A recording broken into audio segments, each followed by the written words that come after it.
Media మిత్రులందరికీ కూడా నమస్కారం. ఇన్ని రోజులు కూడా మాట్లాడకపోవడానికి గల కారణం మంత్రి గారు ఊళ్ళో లేరని చెప్పి తెలిసి మాట్లాడలేదు. మంత్రి గారు కూడా రాత్రి వచ్చేసి వెళ్ళిపోయినట్టున్నారు. అందుకే ఈ రోజున మాట్లాడుతున్నాను. ఈ వారం పరిధిలో కూడా మాట్లాడింది ఏంటంటే, మచిలీపట్నంలో ఒక బడా వ్యక్తి కొడుకు ఒక అమ్మాయిని తీసుకెళ్ళిపోయిన సంగతి తెలిసిందే. ఇద్దరు మేజర్లు, పెళ్లి చేసుకోవాల్సిన వ్యక్తులు. కానీ పొలిటికల్గా కొంతమంది ఎంటర్ అయ్యి కావాలని రిమైండ్ చేయించిన సంగతి కూడా అందరికీ తెలుసు. దానిలో భాగంగా పల్లపాటి సుబ్రహ్మణ్యం గారు ఇదంతా కూడా పేరు నాని గారు చేయించారని చెప్పని కొన్ని ఆరోపణలు చేసి పేరు నాని గారిని సంబంధం లేని వ్యక్తిని కూడా గిల్లారు. ఆయన బయటకు వచ్చి ఏం మాట్లాడారో కూడా అందరికీ తెలుసు. జస్ట్ ప్లే చేస్తున్నాం.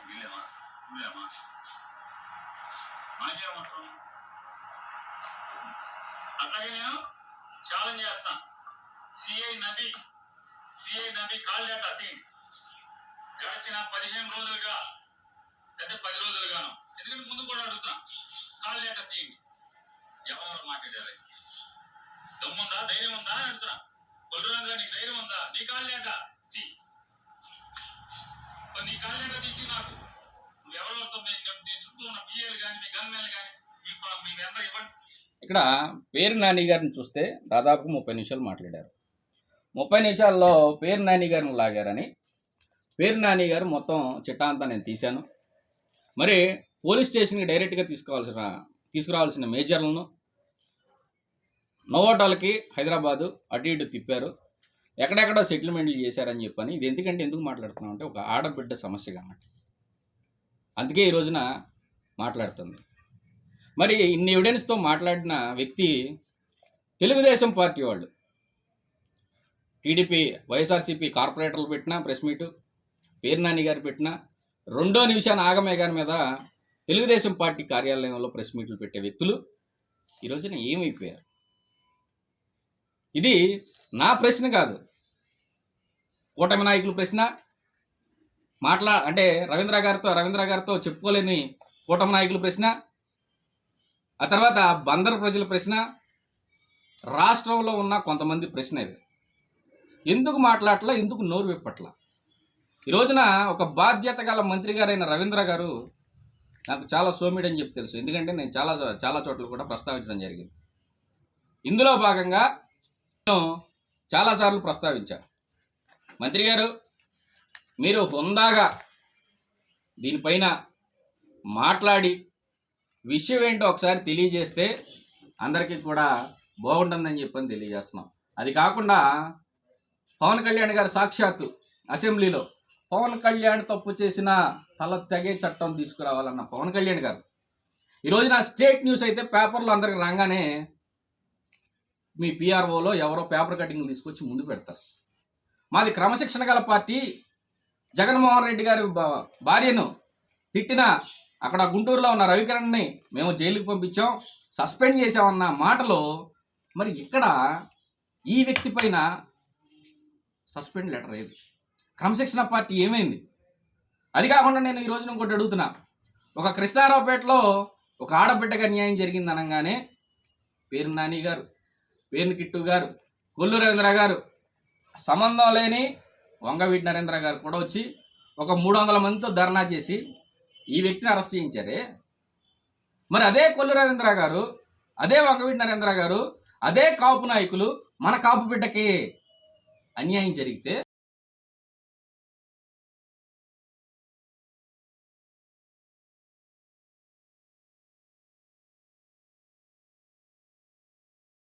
ఆ కుటుంబం ఆవేదన అదే. ఆ కుటుంబం దగ్గరికి నేను మళ్ళీ వెళ్ళా. మీకు రాజకీయాలుగా కావాలి వాడుకున్నారు, ఆ కుటుంబాన్ని పక్కన పడేశారు. నేను వెళ్ళి పరామర్శించా. వాళ్ళు ఏమంటారంటే, మాకు 1 కోటి రూపాయలు వద్దయ్యా, నా బిడ్డకి న్యాయం చేయండి, పెళ్లి చేయండి అంటారు. అదే స్టాండ్ ఈరోజు మేము మా పార్టీ తరఫున తీసుకుంటున్నాం. అవసరమైతే కనుక ఎల్లుండి కూడా ఒక మహిళా అధ్యక్షురాలు వస్తుంది, ఆవిడ కూడా పరామర్శకి వెళ్తుంది. మచిలీపట్నంలో నేను ఉన్నాను, నాకు ఫోన్ చేసి చెప్పారు. ఈరోజున ఆవిడ పేరు చెప్తే ఆవిడని కూడా ఆపే ప్రయత్నాలు చేస్తారని చెప్పి ఈరోజున పేరు తెలియచేయట్లేదు. ఇదంతా కూడా మీరు గమనించుకోవాలి. అది కాకుండా ఇది డేటా, ఈ డేటా చదివితే ప్రెస్లో కూడా సరిపోదు. ఇది వ్యక్తిగతంగా నేను తర్వాత చెప్తాను. ఈ డేటా పంపించింది ఎవరో తెలుసా? కులరేంద్ర గారు మీకే చెప్తున్నానండి. మీ కూటమి నేతలు మీతో చెప్పుకోలేని వాళ్ళు ఈ డేటా పంపించి అన్నా లే తమ్ముడు మేము కులరేంద్ర గారితో మేము చెప్పుకోలేకపోతున్నాం, కొంచెం ఈ డేటా ఆయనకి నువ్వన్నా మాట్లాడి నీ లైవ్ ద్వారానో మీడియా ద్వారానో మాట్లాడి చెప్పు అని చెప్పని డేటా పంపించారు. దాదాపుగా 40 పేజీలు ఉన్నాయి. నేను ఎవరికి కూడా వ్యక్తిగత జీవితాల్లోకి వెళ్ళను. ఇక్కడ విషయం ఏంటంటే ఒక ఆడబిడ్డకి అన్యాయం చేయకూడదనే తప్ప ఎవరి వ్యక్తిగత జీవితాల్లోకి వెళ్ళాల్సిన అవసరం మాకు లేదు. ఈ వ్యక్తిగత చాటింగ్లు కూడా ఇచ్చారు మాకు. నేను వ్యక్తిగత రాజకీయాలు చేసే వ్యక్తిని కాదు. కానీ పల్లపాటి సుబ్రహ్మణ్యం గారు ఎవరైనా కానీ ఉందాగా ఇప్పటికైనా కానీ పెళ్లి చేస్తే బాగుంటుందని చెప్పని నేను ఈ రోజున కోరుతా ఉన్నాను. అంతేకాకుండా ముఖ్యంగా కాపు సంఘం నాయకులు మీరందరూ కూడా వస్తే మనం అవసరమైతే కనుక అదే ఇంటి దగ్గర ఎన్ని రోజులైతే అన్ని రోజులు నిరాహార దీక్ష, ఆమర నిరాహార దీక్ష చేసి అక్కడ టెంట్ వేసి మనందరం కూడా మన కాపు బిడ్డకి న్యాయం చేద్దామని చెప్పని ఉన్న కాపు నాయకులందరినీ కూడా రిక్వెస్ట్ చేసి అడుగుతున్నారు. ఇది ఇక్కడతో ఆగిపోకూడదు. ఎందుకంటే కొల్లురాజేంద్ర గారికి సొంత మనిషి అయితే ఒకలా, బయట మనిషి అయితే ఒకలా కాదు. కొల్లురాజేంద్ర గారు ఇప్పటికీ కూడా నేను మిమ్మల్ని నమ్ముతున్నా. ఏ విధంగా? కొల్లురాజేంద్ర గారు ఒక సౌమ్యుడు అనే వ్యక్తిగా నమ్ముతున్నా. నేను సౌమ్యుడిని కాదు, నేను సస్పెండింగ్ చేయనంటారా చెప్పండి. అది కాకుండా ఇంకొకటి, బందర్లో అతను మీ పార్టీ అతను కట్టాదుర్గ అనే వ్యక్తి, తర్వాత శ్యామ్ మల్లాడ్ అనే వ్యక్తి ఏదో చిన్న స్కామ్ జరిగింది అనగానే వెంటనే ఈయన ఎవరు టౌన్ అధ్యక్షులు ఇలియాస్ బాషా గారంట సస్పెండ్ లెటరు పంపించారు. అంటే ఇక్కడ అర్థం చేసుకోవాల్సింది ఏంటి? చిన్న చిన్న కార్యకర్తలను అయితే సస్పెండ్ చేసేస్తాం. మరి పేరు నాని గారు రైట్ హ్యాండ్ గుండెకాయ అన్న వ్యక్తిని అయితే కనుక మనం సస్పెండ్ చేయమా? మీరందరూ కూడా ఒకటి గుర్తుపెట్టుకోవాలి. చిన్న కార్యకర్తలను ఒకలా, గుండెకాయలను ఒకలా చూస్తారనేది పేరు నాని గారు అందరికీ తెలియజేశారు. దీన్ని బట్టి మీరు అర్థం చేసుకోవాల్సింది ఏంటంటే కార్యకర్తలందరూ కూడా చిన్న కార్యకర్తలు ఎప్పుడైనా కానీ బలైపోవాల్సిందే.